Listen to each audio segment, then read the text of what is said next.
السلام علیکم دوستو، اردو کلاسک چینل پر خوش آمدید۔ معزز سامعین حضرات، آئیے سنتے ہیں آتون سیریز قسط نمبر 31۔ معزز سامعین، آپ سے امید کی جاتی ہے کہ ویڈیو کو لائک کریں اور چینل کو بھی سبسکرائب کر دیں، شکریہ۔ ایک دفعہ میں بادشاہ کے ساتھ شریک سفر تھا۔ شاہی سواری ایک نہر کے کنارے پہنچی تو بلبن خود نہر کے کنارے جا کر کھڑا ہو گیا اور اس نے عہدہ داروں کو حکم دیا کہ وہ خود ہاتھوں میں لکڑی اور شتیر لے کر انتظام کریں کہ سب سے پہلے خواتین، بچے، بوڑھے، بیمار اور کمزور ناتواں افراد کو پار اتارا جائے۔ صحت مند اور توانا لوگ معذوروں اور کمزوروں کی مدد کریں۔ اس کے بعد گھوڑے، ہاتھی اور بار برداری کے دوسرے جانور پانی عبور کریں۔ غیاث الدین بلبن کو میں نے ارکان دین اور نماز روزے کا پابند پایا۔ اس کے علاوہ اس نے کبھی تہجد، چاشت اور اشراق کی نماز کبھی قضا نہیں کی تھی۔ وہ ہر وقت باوضو رہتا تھا۔ عالموں، صوفیوں اور بزرگان دین کی موجودگی میں دسترخوان پر کبھی پیش دستی نہیں کرتا تھا۔ اس کی عادت تھی کہ کھانے کے وقت علماء کرام سے مختلف مسائل کی تحقیق کرتا۔ وہ امیر و وزیروں کی قیامگاہوں سے ان سے ملاقات کو جاتا اور اس طرح ان کی عزت افزائی کرتا۔ اس کا معمول تھا کہ جمعہ کی نماز پڑھنے کے بعد مشائخ اور علماء دین کے گھروں میں جاتا۔ برہان الدین خلجی، مولانا سراج الدین سنجری اور مولانا نجم الدین دمشقی جیسے جید اور بزرگوں کی صحبت سے فیض یاب ہوتا۔ جب حکومت کے کسی رکن یا بزرگ کا انتقال ہو جاتا تو وہ اس کے جنازے پر جاتا، تجہیز و تکفین میں شریک ہوتا، بعد میں مرنے والے کے گھر جا کر صبر کی تلقین اور راضی بہ رضائے خدا رہنے کی تاکید کرتا۔ مرحوم عمرہ کے وارثوں کو بلبن خلعت اور انعامات وغیرہ سے سرفراز کرتا اور یتیم بچوں کی پرورش کے لیے بھاری وظیفے مقرر کرتا۔ بلبن کی عادت تھی کہ اگر کہیں سواروں کو جاتا اور راستے میں لوگوں کا ہجوم نظر آتا اور یہ معلوم ہوتا کہ یہاں واز ہو رہا ہے تو وہ فوراً سواری سے اتر کر مجلس واز میں شریک ہو جاتا۔ وہ خدا اور اس کے رسول صلی اللہ علیہ وسلم کے احکامات کو بہت غور سے سنتا اور زاروں کتار روتا۔ میں نے غیاث الدین بلبن کے پاس اپنے قیام کے دوران اسے کبھی ننگے سر نہیں دیکھا۔ وہ محفل میں کبھی بآواز بلند کہکا نہیں لگاتا تھا۔ بلبن ان تمام صفات اور اعلیٰ عادات کے باوجود بغاوت و سرکشی کو ناپسند کرتا تھا۔ باقی چاہے مسلم ہو چاہے غیر مسلم، اس کی سرزش میں کسی قسم کی کوئی رعایت نہ تھی۔ اس قید حکومت میں ملک امن و امان قائم رکھنے کے لیے مفسدوں کو ہر طرح کی سزائیں دی جاتی تھی۔ التمش کے خاندان کے افراد کو بلبن نے اپنا دشمن سمجھ کر اشارے، کنائے، بہانے اور صریح غرض ہر طرح سے قتل کیا۔ میرے زمانے میں اکثر ایسا بھی ہوا کہ بلبن نے محض ایک شخص کی بغاوت اور سرکشی کی وجہ سے ساری فوج، سارے شہر کو تباہ کر ڈالا۔ یہی وجہ تھی کہ کوئی بلبن کی اطاعت کا منکر نہ ہوتا۔ شمس الدین التمش کے وہ قوانین اور ضابطے جو اس کے جانشینوں کی غفلت اور نااہلی کی وجہ سے تقریباً منسوخ ہو گئے تھے، بلبن نے ان سب کو بالکل اسی طرح مروج کیا جیسے کہ التمش کے عہد میں مروج تھے۔ بلبن کو شکار کا بھی بہت شوق تھا۔ یہ وجہ تھی کہ اس کے عہد میں میر شکاری کا عہدہ بڑی عزت اور رفعت کی نگاہ سے دیکھا جاتا تھا۔ سردیوں کے زمانہ میں وہ اس شوق کو پورا کرنے کے لیے دہلی کے چار اطراف 20-20 کوس کے راستے کی حفاظت کی جاتی تھی۔ بلبن کا معمول تھا کہ وہ شکار کے اس وقت نکلتا جبکہ تھوڑی سی رات باقی ہوتی اور دوسری رات کا 2/3 حصہ جب گزر جاتا تو وہ شکارگاہ سے اپنے قیامگاہ پر واپس آتا۔ اس کے ساتھ ہمیشہ 1000 سوار اور 1000 پیادہ تیر انداز رہتے تھے جن کے تمام اخراجات خزانے سے ادا کیے جاتے تھے۔ ایک بار کسی امیر نے جو ماورا النہر سے واپس آیا تھا، بادشاہ بلبن سے کہا، علی جا، میں نے بدخشاں میں ایک منگول سوداگر کو یہ کہتے سنا کہ ہلاکو خان نے آپ کی شکار شوق کی تفصیل سن کر کہا تھا کہ بلبن ایک تجربہ کار اور عاقبت نا اندیش بادشاہ ہے۔ بظاہر تو وہ شکار کا شوق کرتا ہے لیکن دراصل اس صورت میں وہ سواری کی ورزش اور اپنے لشکر کی حفاظت کرتا ہے۔ بلبن نے یہ سن کر خندہ کیا اور کہا، فرما روائی و سیاست کے قواعد و ضوابط وہی شخص بہتر طور پر جان سکتا ہے جس نے اپنے تلوار کے بل پر جہاں بانی کی ہو۔ جس زمانے میں بلبن کے دربار سے منسلک تھا اس زمانے میں حکومت کی بنیادیں اچھی طرح سے مضبوط ہو چکی تھیں۔ ایک روز دربار لگا تھا۔ بلبن شاہی کروفر کے ساتھ تخت پر شاہی پر پراجمان تھا کہ قابل اعتبار امیر نے کہا، عالم پناہ، گجرات اور مالوا کے علاوہ چند دیگر مقامات جو قطب الدین ایبک اور سلطان شمس الدین تمش کے زمانے میں اسلامی حکومت میں شامل ہو گئے تھے اب خود سر ہو گئے ہیں۔ اب یہی مناسب ہے کہ ملک کے اندرونی انتظامات کو پوری طرح انجام دینے کے بعد ان خود سر علاقوں کی طرف توجہ دی جائے تاکہ ان علاقوں کو دوبارہ شاہ دہلی کا مطیع و خراج گزار بنایا جا سکے۔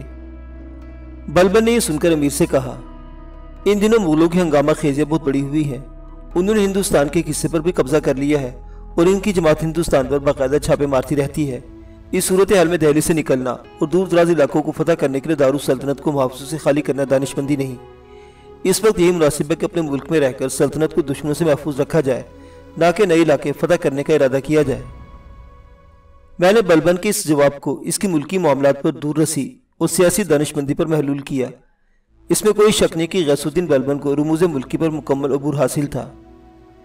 انہی دنوں شہر دہلی کے آس پاس میواتیوں نے بڑی شورش برپا کر رکھی تھی۔ یہ لوگ جنگلوں میں چھپ چھپا کر قتل و غارت گری کرتے تھے۔ یہ لٹیرے راتوں کو زبردستی لوگوں کے گھروں میں گھس جاتے اور مال و اسباب اٹھا کر لے جاتے اور شہر کے آس پاس کی سراؤں کو تباہ و برباد کرتے رہتے تھے۔ سوداگر اور تجارت پیشہ لوگ بھی ان لٹیروں کی دسترس سے محفوظ نہ تھے۔ کئی بار ایسا بھی ہوا کہ ان میواتیوں نے دن دہاڑے سقوں اور گھروں میں پانی بھرنے والی لونڈیوں کو اغوا کر لیا۔ ان کے خوف کی وجہ سے شہر کے دروازے مغرب کے وقت بند کر دیے جاتے تھے۔ نماز عصر کے بعد کسی شخص کی ہمت نہ پڑتی کہ وہ قبرستان تک جائے۔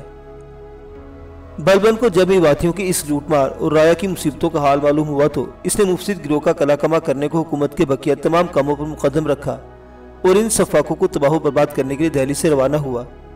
بلبن نے ان میواتی ڈاکوں کو گھیر لیا اور تقریباً 1 لاکھ ظالموں کو موت کے گھاٹ اتارا۔ اس کے بعد جنگل کو جس میں لٹیرے رہتے تھے صاف کروایا اور زمین کو زراعت پیشہ لوگوں میں تقسیم کر دیا۔ اس نے اس مقام پر سپاہیوں کی چوکیاں بھی مقرر کر دی۔ غیاث الدین بلبن پٹیالی، کٹپل اور بھوجپور موجودہ بدایوں اور فروخ آباد کے اضلاع کی بغاوت ختم کرنے کے بعد وہاں مسجدیں اور قلعے تعمیر کروانے کے بعد دہلی واپس پہنچا تو اسے امروہہ کے حاکم کی طرف سے کہتیر کی سرکشی کی خبر ملی۔ اس خبر کو سنتے ہی بلبن نے فوج کو تیاری کا حکم دے دیا۔ امراء، وزراء اور خود میرا یہی خیال تھا کہ اس بار بادشاہ کوہ پایا کا سفر کرے گا، لیکن قبل اس کے کہ سرخ رنگ کا شاہی سر پردہ کوچ کے لیے بادشاہی محل سے نکالا جاتا، بلبن 5000 سواروں کا ایک چنا ہوا لشکر لے کر روانہ ہو گیا۔ میں بھی اس مہم کے ساتھ تھا۔ دریا گنگا کو عبور کرنے میں 2 روز لگے۔ تیسرے روز مسلمانوں کا لشکر کہتیر کے علاقے میں پہنچ گیا۔ بلبن نے اس شہر میں داخل ہوتے ہی قتل عام کو حکم دے دیا۔ لشکریوں نے بادشاہی حکم کی تعمیل میں قتل عام کا بازار گرم کر دیا اور عورتوں اور بچوں کے سوا کسی کو نہ چھوڑا۔ بلبن نے باغیوں کو کچھ اس طرح سے موت کی نیند سلایا کہ پھر جلال الدین خلجی کے زمانے تک سنبل اور امروہہ کے علاقوں میں کسی سرکش اور باغی کا نام سنائی نہ دیا۔ بلبن کے عہد میں یہ دستور تھا کہ جب بادشاہ سفر سے واپس لوٹتا تو دہلی کے تمام امراء اور ارکان سلطنت 2-3 منزل پیشوائی کے لیے جاتے اور بادشاہ کو اپنے ساتھ لے کر شہر میں داخل ہوتے۔ اس موقع پر شہر کو بڑے سلیقے سے سجایا جاتا اور بادشاہ کے صحیح سلامت لوٹنے کی خوشی میں عیش و عشرت کی محفل منعقد کی جاتی۔ جو رقوم بادشاہ پر سے صدقے کی جاتی ان کو جا کر تمام اسلامی ممالک میں بھیج دیا جاتا کہ فقراء اور محتاجوں وغیرہ میں تقسیم کر دی جائے۔ اس زمانے میں مجھے غیاث الدین بلبن کے ساتھ شہر لاہور کا سفر کا بھی اتفاق ہوا۔ شمسی حکمرانوں کے عہد میں منگولوں کی شورش کی وجہ سے شہر لاہور کا حصار جگہ جگہ سے شکستہ ہو گیا تھا۔ بلبن نے سارے شہر کو دوبارہ تعمیر کروایا۔ شہر کا نواح بھی مغلوں کی لوٹ مار کی وجہ سے ویران ہو گیا تھا۔ بلبن نے اس نواح کو بھی آباد کروایا اور دہلی واپس آ گیا۔ لاہور سے واپسی کے بعد ایک روز بلبن کو دربار میں اس کے وزیر مملکت نے بتایا کہ فوج کے بہت سی سپاہی ضعیف العمری کی وجہ سے جنگ و جدل کے کام نہیں رہے۔ اس وجہ سے یہ سپاہی اپنے سرداروں کو تھوڑی سی رقم دے کر اپنے گھر بیٹھے رہتے ہیں اور جنگ میں شرکت نہیں کرتے۔ بلبن نے یہ سنتے ہی حکم دیا فوج سے ان بوڑھے سپاہیوں کو فوراً علیحدہ کر دیا جائے۔ ان کی خدمت کے صلے میں انہیں 3 طنز رقم دی جائے، زائد رقم ان سے وصول کر لی جائے۔ بلبن کے اس حکم کی وجہ سے لشکر میں ایک تہلکہ سا مچ گیا۔ ان معزول لشکریوں میں سے چند معتبر اشخاص بہت سے گراں بہا تحفے لے کر ملک فخر الدین کوتوال کے پاس گئے اور اسے رو رو کر اپنا حال اظہار بیان کیا اور کہا کہ ہمیں کیا خبر تھی کہ اس ضعیف العمری میں ہم پر ایسی مصیبت نازل ہوگی۔ اگر ہمیں یہ معلوم ہوتا تو جوانی میں کوئی ایسا کام کرتے جو بڑھاپے میں ہمارے کام آتا۔ فخر الدین کوتوال نے ان کے تحائف قبول کرنے سے انکار کر دیا اور کہا اگر تم سے رشوت وصول کر لوں گا تو بادشاہ پر میری سفارش کا کوئی اثر نہیں ہوگا۔ اس کے بعد کوتوال نے ان لوگوں کو رخصت کر دیا اور خود حسب معمول شاہی دربار میں چلا گیا۔ میں نے اس روز کوتوال شہر کو پریشان اور متفکر دیکھا۔ اس بات کو شہنشاہ بلبن نے بھی محسوس کیا اور فخر الدین کوتوال سے اس کی پریشانی کا سبب پوچھا۔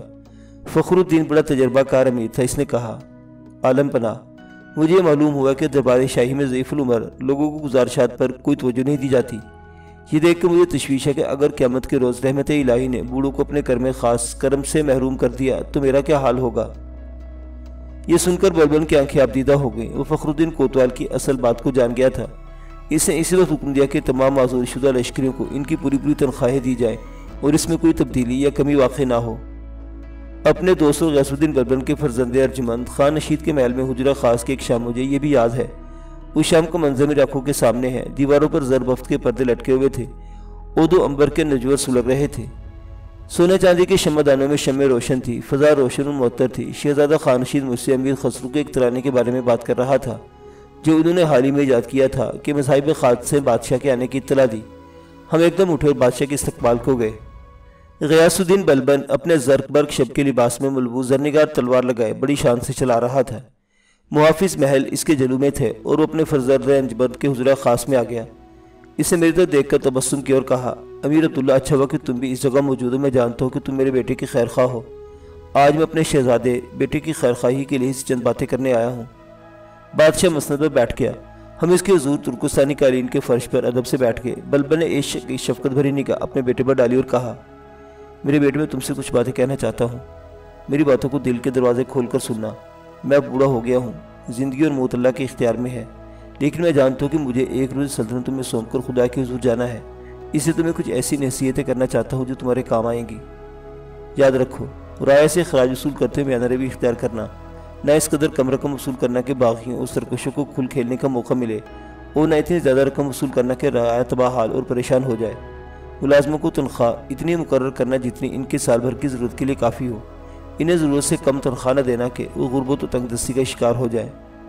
ملک کی مہمات کو اپنے خیر خواہ، راست باز، پاکیزہ کردار مشیروں کے مشورے کے بغیر سر نہ کرنا۔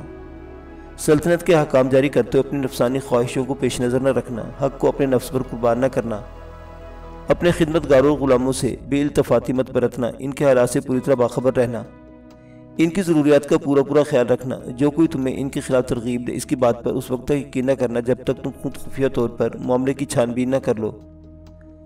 ہمیشہ اس شخص کی حمایت کرنا جس نے دنیا سے منہ موڑ کے خدا سے لو لگا رکھی ہے اور خدا کی ذات پر ہی بھروسہ کیا ہوا ہے۔ اس نصیحت کے بعد بادشاہ اعظم دہلی ہوا۔ اس وقت میں خان رشید کے ساتھ ملتان میں مقیم تھا۔ اس کے بعد ہمیں خبر ملی کہ لکھنوتی کے حاکم نے بغاوت کر دی ہے اور بادشاہ بغاوت کو فرب کرنے کے لیے لکھنوتی روانہ ہو گیا ہے۔ پھر خبر ملی کہ بادشاہ لکھنوتی کی بغاوت کو فرب کرنے کے بعد دہلی واپس آ گیا ہے۔ خان رشید نے مجھ سے کہا کہ اپنے باپ سے ملنے کے لیے لکھنوتی بغاوت رفع ہونے پر مبارکباد دینا چاہتا ہے۔ چنانچہ ہم ملتان سے عاصم دہلی ہو گئے۔ خان رشید اپنی والدہ کے لیے بہت سے گرانبہا تحفے بھی ساتھ لے گیا تھا۔ دہلی کے شاہی محل میں پہنچ کر خان رشید نے تحفے اپنے باپ کی خدمت میں پیش کیے۔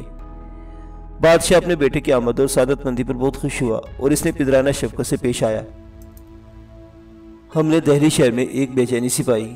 حقیقت حال یہ تھی کہ لکھنوتی کی بغاوت فرب کرنے کے بعد بلبن اپنے ساتھ 5 سے باغیوں کے ایک بھاری تعداد بھی گرفتار کر کے لایا تھا۔ بادشاہ کے حکم سے چوراہوں میں پھانسیاں گاڑ کر ان سب باغیوں کو موت کے گھاٹ اتارا جانے والا تھا۔ ان باغیوں میں بہت سے اہل شہر کے عزیز اور رشتہ دار بھی تھے۔ دہلی کے یہ شہری اپنے عزیزوں کے انجام پر آہوزاری کر رہے تھے۔ شہر کے چوتے گرمے سے نالا و شیوا کی بنیاد فلند ہو رہی تھی۔ قاضی شہر ایک متقی اور پرہیزگار شخص تھا، اس سے شہریوں کی مصیبت اور پریشانی دیکھی نہ گئی۔ وہ اپنی جان کی بازی لگا کر بلبن کے دربار میں پیش ہو گیا اور بادشاہ کو پرسود اور پراثر انداز میں شہریوں کے علم سے آگاہ کیا۔ متقی و پرہیزگار قاضی شہر کی گفتگو نے بلبن کے دل پر اثر کیا اور اس نے تمام باغیوں کی جابخشی کر دی۔ اسی زمانے میں مغلوں کی ہنگامہ آرائیاں تیز سر ہونے لگی۔ بادشاہ نے خان رشید کو کچھ اور نصیحتیں کر کے ملتان جانے کی اجازت دی اور خود منگول حملہ آوروں کی سرکوبی کے شمال کی طرف روانہ ہو گیا۔ میں بھی خان رشید کے ساتھ واپس ملتان آ گیا۔ ملتان کے شمالی اور مغربی علاقوں پر مغل ڈاکو نے غارت گری کا بازار گرم کر رکھا تھا۔ خان رشید نے ڈاکو کو تہہ تیگ کر کے ان کے قبضے سے سارے علاقے واپس لے لیے۔ ان دنوں ایران کے تخت پر ارغون خان بن ایاق خان بن ہلاکو خان بیٹھا تھا اور نامی گرامی تاتاری امیر تیمور خان ہرات، قندھار، بلخ، بدخشاں، غزنی اور بامیان کا حاکم تھا۔ وہ خان رشید سے اپنے ہم کو مغلوں کے قتل کا بدلہ لینے کے لیے 20,000 تاتاریوں کا لشکر لے کر دیپال پور کے علاقے میں وارد ہوا اور وہاں لوٹ مار مچانے کے بعد ملتان کی طرف بڑھا۔ خان رشید کو امیر تیمور خان کی آمد کی اطلاع ملی تو اس سے جنگ لڑنے کی تیاری شروع کر دی۔ میرا دل جانے کی اس شہزادی کی طرف سے بوجھل سا تھا، میں اسے جنگ پر جانے سے روک نہیں سکتا تھا۔ وہ ایک بہادر بادشاہ کا جری اور لائق بیٹا تھا اور اپنے ملک کی رعایا کی جان و مال کی حفاظت اس پر فرض تھی۔ لیکن میرا دل بار بار یہی کہتا تھا کہ شہزادے کو اس جنگ میں خود نہیں جانا چاہیے۔ لیکن جانے کیا بات تھی کہ میں شہزادے کو اتنا قریب اور اس کے مزاج پر اس قدر دخل دینے کے باوجود بھی جب اسے کچھ کہنا چاہتا تو میری زبان ساتھ نہ دیتی، الفاظ میرے منہ میں ہی تحلیل ہو جاتے۔ شاید یہ اشارہ ایزدی تھا کہ میں خاموش رہوں۔ شہزادہ خان رشید نے صبح سویرے ملتان سے کوچ کیا اور آب لاہوری راوی کے کنارے جو ملتان کے ساتھ ساتھ چلتا تھا ڈیرے ڈال دیے اور دوپہر کے وقت تیمور نے جنگ کرنے کا فیصلہ کیا۔ میں شہزادہ خان رشید کے ساتھ تھا۔ دوسری جانب تیمور خان نے دریا کو پار کرنے کے بعد اپنی فوج کو میمنہ، میسرہ اور کلب کو تربیت دی اور حملہ کر دیا۔ گھمسان کا رن پڑنے لگا۔ میں خان رشید کے دستہ خاص میں تھا، اس کی حفاظت پر مامور تھا۔ خان رشید کی فوج نے بہادری کے ایسے جوہر دکھائے کہ تیمور خان کی فوج کے چھکے چھوٹ گئے۔ نامی گرامی تتاری سرداروں کو موت کی گھاٹ اتارا گیا۔ تیمور خان کی فوج شکست ہوئی۔ جب تتاری سپاہی میدان چھوڑ کر بھاگے تو خان رشید کی فوجوں نے دریا پار کر کے ان کا تعاقب شروع کر دیا۔ یہ ان کی بہت بڑی غلطی تھی۔ مشیت ایزدی کو شاہ جہی منظور تھا اور عظیم المرتبت نیک نفس شہزادے کا آخری وقت قریب آ چکا تھا۔ شہزادے نے نماز ظہر کے دریا کے کنارے جا نماز بچھائی اور اپنے 500 جانثاروں کے ساتھ نماز پڑھنے میں مصروف ہو گیا۔ میں بھی اس کے پہلو میں اگلی صف میں نماز پڑھ رہا تھا۔ اس وقت 2000 تیموری سپاہیوں نے جو کمین گاہ میں چھپے ہوئے تھے نکل کر اچانک حملہ کر دیا۔ میں نے فوراً اپنے دوست خان رشید کو اپنے حصار میں لے لیا۔ میں اس کے عین سامنے آن کھڑا ہوا کیونکہ دشمن کا زور سامنے کی جانب زیادہ تھا۔ پھر ایک ایسی بات ہوئی جس پر میں آج بھی حیرت زدہ ہوں۔ سامنے سے کسی تیموری سپاہی کا ایک فولادی تیر سنسناتا ہوا آیا۔ وہ خان رشید کی چھاتی میں آ کر پیوست ہو گیا اور اس کی روح کف سے انسری سے پرواز کر گئی۔ مجھے یقین ہے کہ تیر سب سے پہلے میرے سینے میں لگا تھا کیونکہ میں شہزادہ خان رشید کے آگے کھڑا تھا۔ تو کیا یہ تیر میرے سینے سے پار ہونے کے بعد خان رشید کے دل میں پیوست ہو گیا تھا؟ یقین نہیں آتا، مگر گمان ہے ایسا ہی ہوا، کیونکہ میرے دوست کا آخری وقت آخر آن پہنچا تھا اور دنیا کی کوئی طاقت اس کی موت کو ٹال نہیں سکتی تھی۔ یہی وجہ تھی کہ میرا آہنی حصار بھی شہزادے کے کچھ کام نہ آیا اور وہ میری باہوں میں دم توڑ گیا۔ اس دوران تتاری سپاہی کچھ سپاہیوں کو گرفتار کر کے اپنے ساتھ دے گئے۔ ان گرفتار شدگانوں میں میر خسرو بھی شامل تھے۔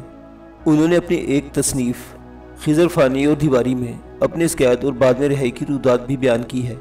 غیاث الدین بلبن کو اپنے فرزند ارجمند کی موت کی خبر ملی تو اس پر غم کا پہاڑ ٹوٹ پڑا۔ اس کی عمر 80 برس کی ہو چکی تھی۔ اس بڑھاپے میں اولاد کے غم نے اسے بستر سے لگا دیا۔ بیٹے کی دائمی مفارقت سے اس کی حالت نازک صورت اختیار کر گئی۔ اس نے مجھے اپنے پاس دہلی بلوا لیا تھا۔ مجھے وہ اپنے مرحوم بیٹے کی نشانی سمجھ کر اپنے ساتھ رکھتا تھا۔ اگرچہ بظاہر بلبن راضی برضا تھا اور یہی کہ اپنے آپ کو حوصلہ دیتا کہ خدا کو ایسا ہی منظور تھا، لیکن میں جانتا ہوں کہ وہ تنہائی میں راتوں کو اٹھ کر اپنے بیٹے کو یاد کرتا تھا اور زاروں قطار روتا تھا، آہو فریاد کرتا تھا۔ اپنی اس حالت کو دیکھتے اس نے لکھنوتی سے اپنے دوسرے بیٹے بغرا خان کو بلا لیا۔ بغرا خان جلد از جلد سفر کی منزلیں طے کرتا ہوا دہلی پہنچا۔ باپ کی حالت دیکھ کر ملال ہوا اور باپ کو تسلی دی۔ بلبن کی کمزوری نے شدید بیماری کی صورت اختیار کر لی تھی۔ بغرا خان اپنے باپ کی پینتی کے پاس ادب سے فرش پر بیٹھ گیا تھا۔ میں بھی ساتھ ادب سے کھڑا تھا۔ شاہی طبیب بھی موجود تھا۔ بلبن نے اشارے سے شاہی طبیب کو وہاں سے چلے جانے کا حکم دیا۔ شاہی طبیب کورنش بجا لا کر چلا گیا۔ میرا خیال تھا کہ بلبن چونکہ اپنے بیٹے اور امور سلطنت کے بارے میں کوئی اہم بات کرنے والا ہے، اسے شاید مجھے بھی وہاں سے چلے جانے کا اشارہ کرے، لیکن اس نے ایسا نہ کیا۔ اپنے چہیتے بیٹے خان رشید کی وفات کے بعد اسے مجھ پر بڑا لگاؤ آ گیا تھا۔ اس نے بغرا خان کی طرف اپنا کمزور شاہانہ چہرہ اٹھا کر کہا، میرے بیٹے تمہارے بھائی کے غم نے مجھے گور کنارے پہنچا دیا ہے۔ میں موت کے قریب پہنچ گیا ہوں۔ مجھے اچھی طرح معلوم ہے کہ میرا آخری وقت آن پہنچا ہے۔ خان رشید کے بعد سلطنت تمہارے سوا اور کوئی وارث نہیں۔ ایسے حالت میں تمہارا مجھ سے دور رہنا کسی طرح مناسب نہیں۔ تمہارا بیٹا کے اقباد خان اور خان رشید کا بیٹا کے خسرو دونوں بھی نوعمر ہے۔ ان دونوں میں سے کسی کے ہاتھ حکومت آگے تو خدا جانے اپنی ناتجربہ کاری اور جوشی جوانی کے باعث کیا کچھ کریں۔ تمہیں یاد رکھنا چاہیے کہ لکھنوتی کے حاکم کو ہر حالت میں دہلی کی اطاعت گزاری کرنی چاہیے، اور اگر تم بھی سلطنت دہلی پر بیٹھو تو تمہیں چاہیے کہ لکھنوتی کے حاکم کو اپنا مطیع اور باجگزار بنائے رکھو۔ ان حالات کے پیش نظر میں تم سے ایک بار پھر کہتا ہوں کہ تمہیں مجھ سے دور نہیں رہنا چاہیے۔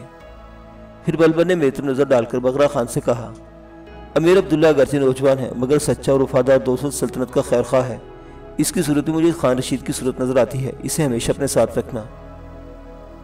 بغرا خان اپنے باپ کی بات کو سمجھ گیا اور دہلی میں مقیم ہو گیا۔ چند روز بعد بلبن کی طبیعت سنبھلنے لگی۔ یہ دیکھ کر بغرا خان کو باپ کی طرف سے اطمینان سا ہو گیا اور وہ شکار کے بہانے بلبن سے اجازت لیے بغیر ہی لکھنوتی کی طرف روانہ ہو گیا۔ بلبن کو بغرا خان کی اس جدائی کا اپنے بیٹے خان رشید کی موت سے ایسا صدمہ پہنچا۔ بغرا خان ابھی لکھنوتی پہنچا ہی نہیں تھا کہ بلبن کے مرض نے پھر اس پر حملہ کر دیا۔ بلبن کو یقین ہو گیا کہ اب اس کا زندہ رہنا بہت مشکل ہے، اور وہ چند گھڑیوں کا مہمان اس نے فوراً خان رشید کے بیٹے کے خسرو کے پاس آدمی بھیجے اور اسے بلوا کر اپنا ولیعہد مقرر کر دیا۔ جب بلبن چند لمحوں کو مہمان رہ گیا تو اس نے وزیر الملک، وزیر السلطنت اور فخر الدین کوتوال کو اپنے پاس بلا کر کہا، تم لوگ یہ اچھی طرح جانتے ہو کہ میں شہزادہ بغرا خان سے ہمیشہ ناخوش اور آزردہ رہا ہوں۔ اس کے برعکس میں خان رشید سے ہمیشہ خوش اور راضی رہا ہوں۔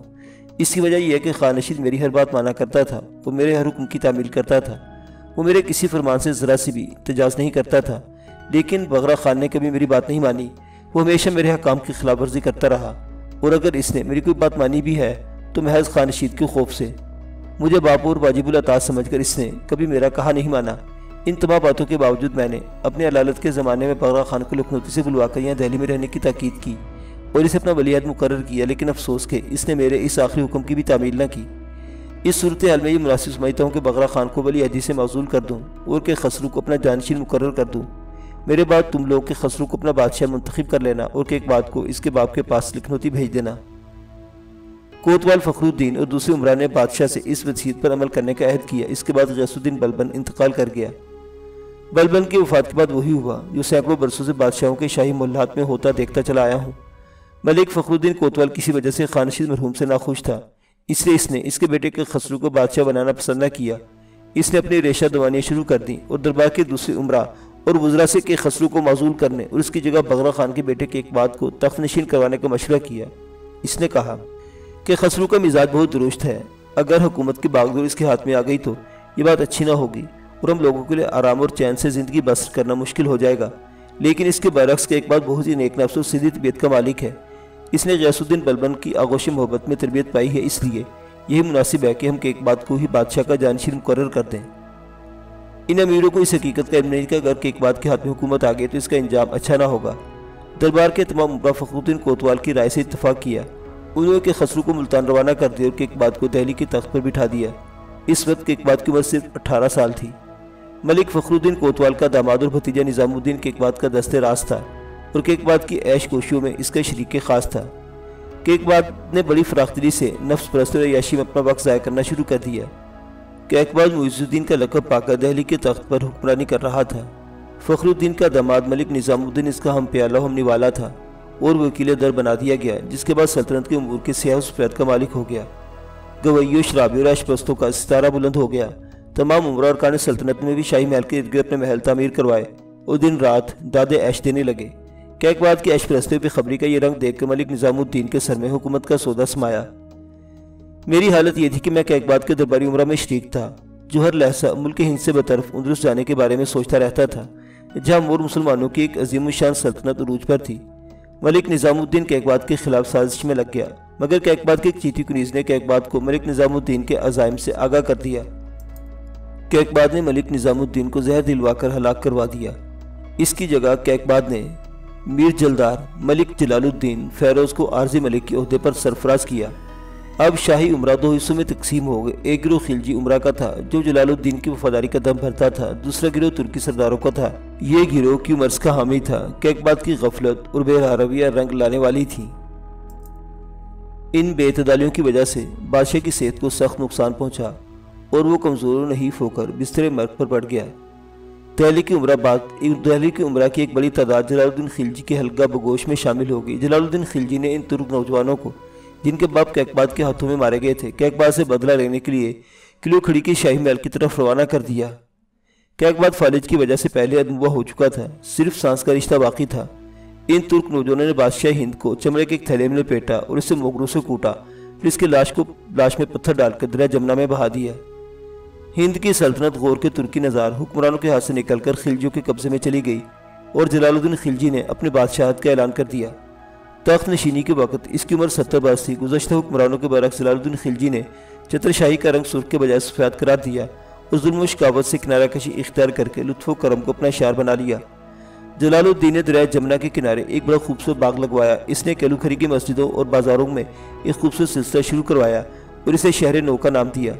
بادشاہ کا شاہی محل بھی کیلو کھری میں ہی تھا، لیکن جب جلال الدین کے لطف و کرم کی شہرت عام ہوئی اور اپنے اعلیٰ خصوصیت کی بنا پر وہ اہل دہلی میں مقبول ہو گیا تو بادشاہ واپس دہلی آ گیا۔ جب وہ دہلی کے بادشاہی محل کے قریب پہنچا تو اس نے 2 رکعت نماز شکرانہ ادا کی۔ تخت شاہی پر بیٹھ کر جلال الدین خلجی نے دربار سے مخاطب ہو کر کہا، میں سوچتا ہوں کہ خدا بند تعالیٰ کا کس طرح شکر ادا کروں۔ ایک وہ دن تھا کہ جب میں اسی تخت کے سامنے زمین بوس ہو کر ہاتھ باندھے کھڑا رہتا تھا اور آج خود اس تخت پر بیٹھا ہوں۔ تخت پر کچھ دیر بیٹھنے کے بعد بادشاہ نے غیاث الدین بلبن کے خاص محل کوشک لال کا رخ کیا۔ میں بھی عمرہ کی جماعت میں شامل اس کے ہمراہ تھا۔ بارگاہ سلطانی کے قریب پہنچ کر اپنی عادت کے مطابق گھوڑے سے اتر پڑا۔ جلال الدین خلجی کو گھوڑے سے اترتا دیکھ کر وزیر ملک حبیب احمد نے فوراً آگے بڑھ کر عرض کی، عالم پناہ، اب یہ محل آپ کی ملکیت ہے۔ اپنے خاص محل میں شاہی آداب کو ملحوظ خاصیت رکھنا آپ کے لیے کوئی معنی نہیں رکھتا۔ جلال الدین خلجی نے کہا، اپنے آقا ولی نعمت کی عزت حرمت کرنا ہر انسان کا اولین فرض اور مستحسن فعل ہے۔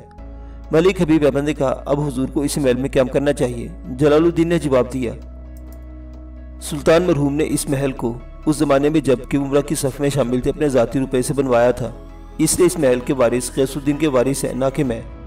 اس پر ملک حبیب نے کہا ملکی انتظامات کے پیش نظر ایسی احتیاط کو ملحوظ خاطر رکھنا مناسب نہیں عالم پناہ۔ جلال الدین نے فوراً جواب دیا میں اس زندگی مستعارکر اسلامی شرع کے حکام کی خلاف ورزی کرنا ہرگز پسند نہیں کرتا۔ اس کے بعد جلال الدین خلجی باپیادہ کوشک لال میں داخل ہوا۔ اس محل کے ایسے مقامات پر جہاں غیاث الدین بلبن بیٹھا کرتا تھا، جلال الدین حفظ مراتب کے پیش نظر وہاں پاؤں نہ رکھا، جبکہ اسی چبوترے پر بیٹھا جہاں بلبن کے زمانے میں عمرہ اور اراکین سلطنت بیٹھا کرتے تھے۔ یا اس نے عمرہ کو مخاطب کرتے ہوئے کہا میرے دشمنوں نے میرے قتل کا ارادہ کیا اور میں نے اپنی جان کو خطرے کے پیش نظر اس عظیم الشان سلطنت کے بوجھ کو اپنے کندھوں پر لادا۔ میں یہ سمجھ سے قاصر ہوں کہ میرا انجام کیا ہوگا جب باوجود اس تجھ کو احتشام، روب داب، کثرت عمرہ اور ملازمین کے سلطنت نے غیاث الدین بلبن سے وفا نہ کی اور اس کی آنکھیں بند کرتے ہی اس کی اولاد تباہ و برباد ہو گئی، تو میرے بعد میری اولاد کا حشر کیا ہوگا خدا ہی بہتر جانتا ہے۔ میرے بعد میرے وارث کیا کریں گے اور زمانہ ان کے ساتھ کیا سلوک کرے گا۔ بادشاہ کی اس تقریر سے بیشتر عمرہ کی آنکھوں سے آنسو جاری ہوئے۔ بعض ایسے درباری جو جوانی کے نشے میں سرشار اور قدرے بے باک تھے آپس میں چمگویاں کرتے ہوئے بادشاہ کو برا بھلا کہنے لگے۔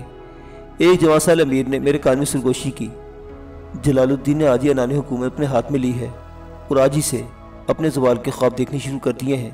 جب ابھی سے اس کا یہ عالم ہے تو اس سے قہر و سیاست کی توقع رکھنا بیکار ہے جو حکومت کی بنیاد ہوتے ہیں۔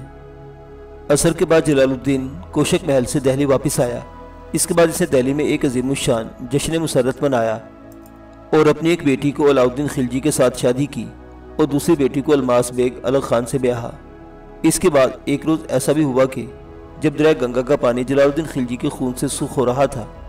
یہ تاریخ کا عبرتناک سبق ہے جو وقت کے صفحات پر بار بار دہرایا جاتا رہا اور جس کا میں عینی گواہ ہوں۔ معزز سامعین حضرات، تاریخ کے مسافر کی یہ داستان ابھی جاری ہے، بقیہ واقعات اگلی قسط میں۔ دیکھتے رہیے اردو کلاسک۔ اللہ حافظ۔